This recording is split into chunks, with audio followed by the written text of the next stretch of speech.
Hi అండి. ఇగో rangoli mats మేము తయారు చేసాము. చూడండి రకరకాల మోడల్స్ కలర్స్తో ఏ కలర్ మ్యాచింగ్ అవుతుందో ఆ కలర్తో అట్లా వేసామండి. 2 కలర్స్ మ్యాచింగ్ పెట్టాము. చూడండి తామర పువ్వు.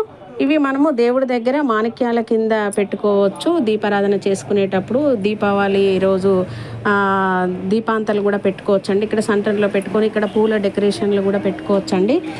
మా దగ్గర కొన్న వాళ్ళు కూడా ఏ విధంగా డెకరేషన్ చేసుకున్నారో ఆ పిక్స్ కూడా నేను మధ్య మధ్యలో యాడ్ చేస్తాను. చూడండి ఈ విధంగా ఉన్నాయి. ఇది లాంగ్దండి రంగోలీ మ్యాట్. ఎంత బాగుందో చూడండి. మనము టీపాయిల మీద కూడా పెట్టుకోవచ్చండి. దాని మీద ఒక బౌల్ పెట్టుకొని ఫ్లవర్స్ వేసుకొని దాని మధ్యలో కూడా ఇట్లా పెట్టుకోవచ్చండి. చాలా బాగున్నాయి కలర్స్. మేము తయారు చేసినవి ఉన్నాయి చూడండి. ఎవరికైనా కావాలంటే ఈ కింద నెంబర్ పెడుతున్నాను, ఆర్డర్ చేసుకోండి. ఓకేనా అండి. Thank you so much.